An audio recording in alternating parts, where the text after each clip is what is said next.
Atas nama Bapa dan Putra dan Roh Kudus, amin. Shalom Aleichem bersama Mesia. Selamat bertemu kembali saudara dengan saya Episkop Daniel dari Nikopolis, pendiri dan pemimpin dari Gereja Ortodoks Indonesia. Kita akan melanjutkan acara kita dengan menjawab pertanyaan-pertanyaan yang sudah kirim kepada saya. Kali ini pertanyaan berasal dari saudara Gilbert Pangaribuan dari Medan. Pertanyaannya adalah demikian. Romo Haji, saya mau tanya, protopresbiter dan subdiakon itu apa, Romo? Dan ritus dalam gereja ortodoks berbeda-beda atau sama, Romo? Terima kasih. Sebelum menjawab protopresbiter dan subdiakon, saya dahulukan menjelaskan apa itu presbiter dan apa itu diakon. Ketika zaman para rasul mengabarkan Injil dan akhirnya banyak sekali petobat-petobat baru yang bergabung kepada gereja, terutama di gereja Yerusalem, jumlah orangnya makin banyak. Sehingga dengan demikian para rasul tidak bisa melayani sendiri, maka para rasul memutuskan untuk mentahbiskan orang-orang yang membantu melayani. Kita baca di dalam Kisah Rasul pasal 6. Ayatnya pasal 1 sampai dengan ayat yang ke-6. Pada masa itu ketika jumlah murid makan bertambah, timbullah sungut-sungut di antara orang-orang Yahudi yang berbahasa Yunani terhadap orang-orang Ibrani, karena pembagian kepada janda-janda mereka diabaikan dalam pelayanan sehari-hari. Jadi kata pelayanan itu dalam bahasa Yunani adalah diakonia. Oti pareseurondu enti diakonia ti katemerini. Jadi pelayanan sehari-hari ehire afton, janda mereka. Jadi dari kata pelayanan itulah, dari kata diakonia itulah, artinya pelayanan nanti menjadi gelar jabatan pelayanan. Terus berhubung dengan itu, kedua belas rasul itu memanggil semua murid berkumpul dan berkata, kami tidak merasa puas karena kami melalaikan firman Allah untuk melayani meja. Ya, tadi beliau para rasul mengatakan, uk areston, saya tidak berkenan estin imas katelip sandos, bagi kami untuk meninggalkan ton logon tu theu firman Allah diakonin trapezes, demi melayani meja. Ya, jadi kata diakonin itu dalam bentuk kata kerjanya, diakonia itu kata bendanya. Ya, terus karena itu saudara-saudara, pilihlah 7 orang dari antaramu yang terkenal baik dan yang penuh roh dan hikmat, supaya kami mengangkat mereka untuk tugas itu. Tugas apa? Tugas diakonia tidak tadi. Ayat 4 coba. Dan supaya kami sendiri dapat memusatkan pikiran dalam doa dan pelayanan firman. Ya, diakonia tulogu. Jadi memusatkan pada pelayanan firman. Terus para rasul maksudnya. Usul itu diterima baik oleh seluruh jemaat. Lalu mereka memilih Stefanus, seorang yang penuh iman dan Roh Kudus, dan Filipus, Prokhorus, Nikanor, Timon, Parmenas, dan Nikolus, seorang penganut agama Yahudi dari Antioquia. Mereka itu dihadapkan kepada rasul-rasul, lalu rasul-rasul itu pun berdoa dan meletakkan tangan di atas mereka. Nah, meletakkan tangan untuk apa? Untuk pentahbisan. Ditahbiskan sebagai apa? Sebagai diakon. Diakon itu adalah orangnya yang melakukan diakonia. Nah, diakon ini bukan hanya sekedar majelis yang mengurusi masalah sosial, enggak. Diakon itu yang membantu pelayanan rasul pada waktu itu, tapi juga pada akhirnya setelah ada episkop, diakon itu adalah orang yang membantu pelayanan liturgis dari episkop dan presbiter. Nanti saya jelaskan. Coba kita baca dalam Filipi pasal 1 ayat 1. Dari Paulus dan Timotius, hamba-hamba Kristus Yesus, kepada semua orang kudus dalam Kristus Yesus di Filipi. Di Filipi ada siapa di situ? Dengan para penilik jemaat Dengan para penilik jemaat dan diaken. diaken. Berarti diaken ini yang membantu penilik jemaat. Nah, di samping diaken, para rasul juga mentahbiskan yang diterjemahkan dalam Alkitab bahasa Indonesia sebagai penatua. Coba kita baca di dalam Kisah Rasul pasal 14 ayat yang ke-23. Di tiap-tiap jemaat rasul-rasul itu menetapkan penatua-penatua bagi jemaat itu. Nah, terus saya baca dalam bahasa aslinya begini. Banyak orang membaca penatua di sini dipikir itu adalah majelis gereja atau sintua kalau dalam bahasa Batak. Ini bukan. Kita baca dalam ayat 23, Hirotoni sandes de aftis. Dan mereka, maksudnya kedua rasul dalam hal ini Paulus dan Barnabas, Hirotoni sandes mentahbiskan bagi mereka, bagi gereja-gereja itu, kat eklesian di tiap-tiap eklesia, di tiap-tiap gereja presbiterus. Jadi kedua rasul itu mentahbiskan bagi tiap-tiap gereja itu adalah presbiter. Jadi di samping ada diakon di pasal 6, di pasal 14 ayat 23 ini ada presbiter. Lah presbiter itu tugasnya apa? Kita baca dari 1 Timotius pasal 5 ayatnya 17. Penatua-penatua yang baik. Penatua-penatua yang baik, pimpinan presbiter yang baik, pimpinannya patut dihormati 2 kali lipat, terutama mereka yang dengan jerih payah berkhotbah dan mengajar. Jadi tugas yang presbiter di situ apa? Memimpin, berkhotbah, dan mengajar. Nah, pastilah ini bukan tugas yang majelis ini, karena dia memimpin gereja, dia berkhotbah, dia mengajar. Kita baca juga di dalam 1 Petrus pasal 5 ayat 2. Mulai ayat 1. Aku menasihatkan para penatua di antara kamu. Nah, Petrus sebagai pimpinan para rasul mengatakan, aku menasihatkan kepada apa? Para penatua, para presbiter di antara kamu. Terus? Aku sebagai teman penatua. Nah, tidak mungkin lah kalau itu majelis, karena Petrus sebagai pimpinan para rasul mengatakan sebagai teman penatua, artinya sesama presbiter. Jadi ini adalah jenjang hierarki gereja dalam gereja. Aku sebagai teman penatua, terus dan saksi penderitaan Kristus yang juga akan mendapatkan bagian dalam kemuliaan yang akan dinyatakan kelak. Terus? Gembalakanlah kawanan domba. Nah, dari para presbiter diperintahkan oleh apa Petrus? Gembalakanlah apa? Kawanan domba. Berarti kalau gitu menurut ayat ini tugasnya presbiter apa? Para penatua itu tugasnya apa? Menggembalakan. Jadi kalau kita gabung dengan yang 1 Timotius 5 ayat 17 tadi, tugas yang penatua presbiter ini apa? Menggembalakan, memimpin, berkhotbah, mengajar. Ya. Kita baca juga di dalam Kisah Rasul pasal yang ke-20 ayatnya 17. Karena itu ia menyuruh seorang dari Miletus ke Efesus dengan pesan supaya para penatua jemaat supaya para presbiter gereja datang ke Miletus. Datang ke Miletus. Setelah mereka datang, dinasihati apa? Salah satunya ayat 28. Karena itu jagalah dirimu dan jagalah seluruh kawanan. Nah, berarti kalau itu tugasnya presbiter ini apa? Presbiter ini menjaga kawanan, menggembalakan, memelihara. Terus? Karena kamulah yang ditetapkan Roh Kudus menjadi penilik. Nah, kamulah yang ditetapkan Roh Kudus. Siapa yang ditetapkan ini? Para presbiter tadi. Menjadi apa? Menjadi penilik. Dan kata penilik ini dalam bahasa aslinya adalah episkopos. Berarti waktu itu antara episkopos dengan presbiter itu masih jabatan satu orang.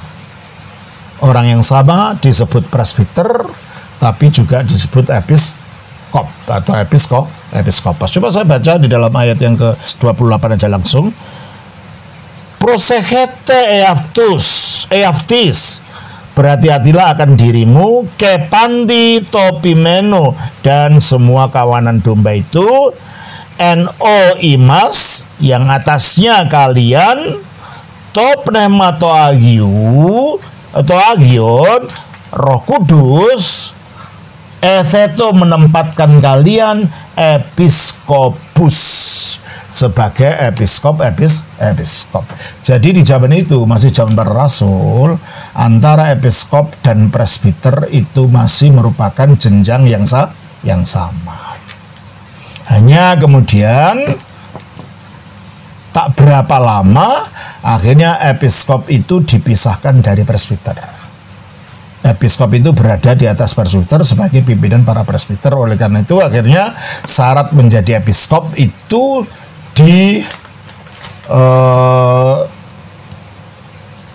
diinformasikan terpisah dari syarat menjadi presbiter. Coba kita baca di dalam 1 Timotius 3 ayat 1. Benarlah perkataan ini, orang yang menghendaki jabatan penilik jemaat menginginkan pekerjaan yang indah. Nah, di dalam bahasa aslinya pistos ologos.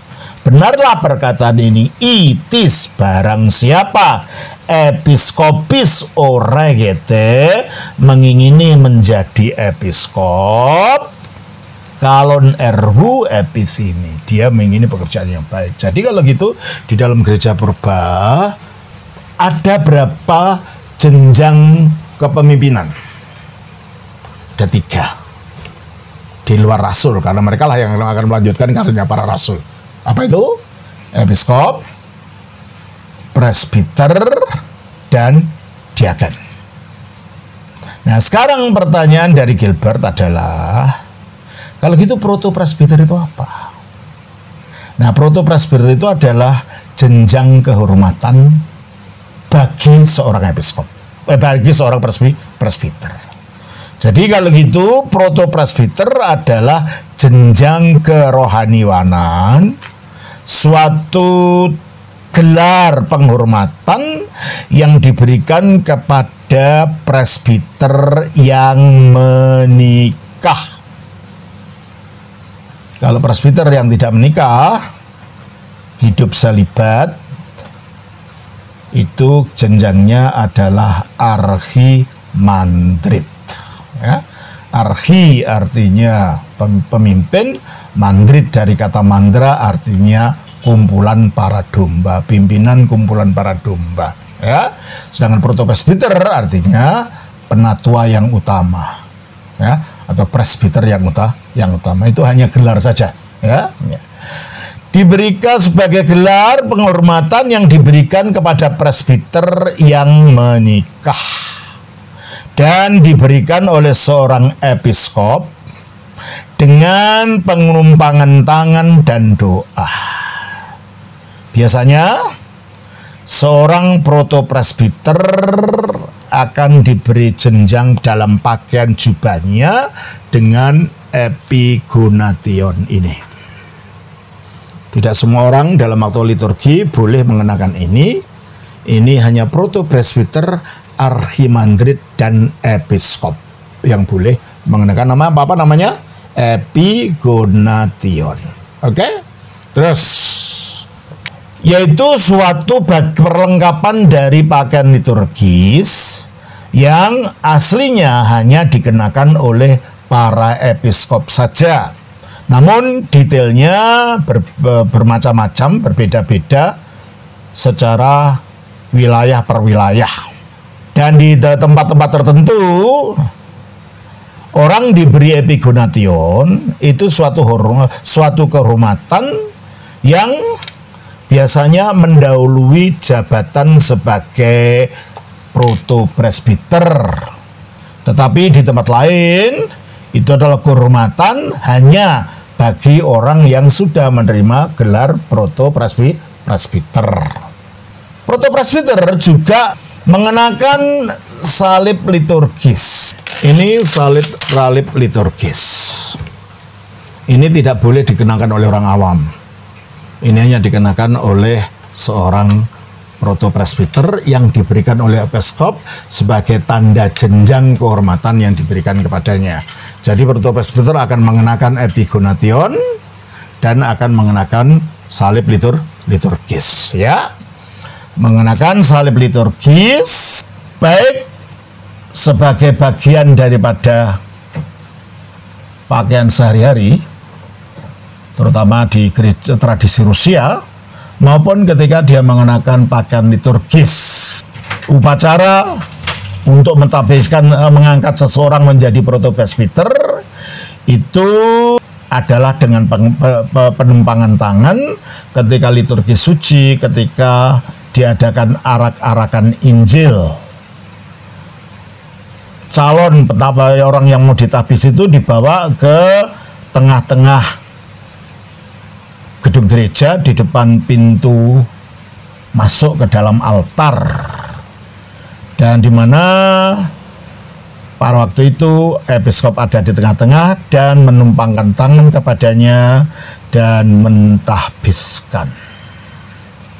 Di tradisi Rusia, protopresbiter itu jenjangnya lebih tinggi daripada, ya sebenarnya namanya sama saja. Kalau dalam bahasa Inggris antara protopresbiter dengan archpriest, presbiter utama. Ya, tapi sebenarnya sama saja lah antara protopresbiter atau apa ya, atau presbiter utama. Nah, sekarang mengenai diaken, tadi kita tahu diaken kan, ada subdiaken ya.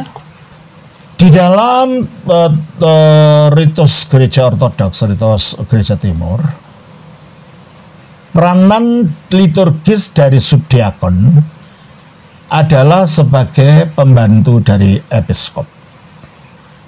Dan ini adalah sebagai bentuk jenjang minor dari antara para klergi, dijenjang tapi ditabiskan, tapi bukan sebagai imam, tapi hanya membantu imam, dan dia membantu episkop pada waktu liturgi hierarkis dengan mengenakan jubah liturgis pada episkop, membantu dia, dan akan memberikan kepadanya dua alat namanya trikiri, dan ada tiga padu yang dimana ada tiga lilin di tempatnya, dan di kiri nanti diberikan kepada episkop, dan menutup atau membuka kelambu yang ada di pintu tengah dari ruangan kudus ini, serta memberikan atau mengambil apa saja yang diperlukan oleh episkop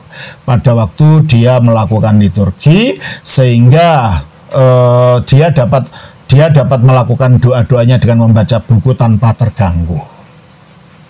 Di luar liturgi-liturgi di mana ada episkop, subdiakon akan melayani di altar atau di mesbah seperti para pelayan-pelayan yang lain, tetapi sebagai orang yang memiliki ranking tertinggi di antara para pelayan-pelayan liturgis dan bertanggung jawab untuk mengkoordinasi dan memimpin tim yang melayani bersama di dalam liturgi itu.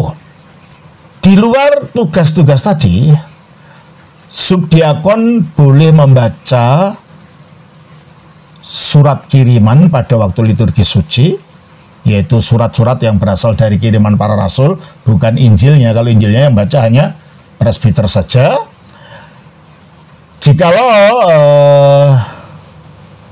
Jikalau di sana hanya ada satu diakon saja, subdiakon juga mempunyai tugas-tugas praktis di dalam membersihkan altar, mengatur altar, melipat jubah liturgis presbiter, melipat tutup meja dari altar, membersihkan dan kalau ada yang robek menjahitnya, dan menggantikan taplak meja itu pada perayaan, ada puasa, dan ada musim-musim perayaan tertentu. Oleh karena itu, dia mendapatkan berkat umum untuk diperbolehkan menyentuh meja suci dan meja untuk persiapan perjamuan, di mana juru baca atau anaginos,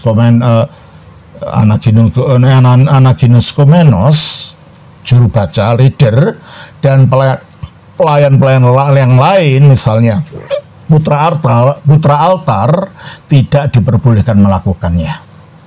Dia juga bertanggung jawab untuk melatih pelayan-pelayan liturgis yang baru, biasanya anak-anak muda ya, yang ikut melayani liturgi. Untuk liturgi, subdiakon akan mengenakan sticharion, yaitu jubah dalam, dan orarion, selempang panjang untuk doa, yang diikatkan di sekitar pinggangnya dan di atas pundaknya, sehingga membentuk salib di bagian belakangnya. Mereka dibedakan dari putra altar, di mana kalau subdiakon boleh menggunakan orarion, sedangkan putra altar tidak. Jadi ada selendang panjang itu namanya orarion. Kalau putra altar tidak. Nah, itulah yang dimaksud dengan subdiakon. Saya harap Gilbert sekarang mengerti.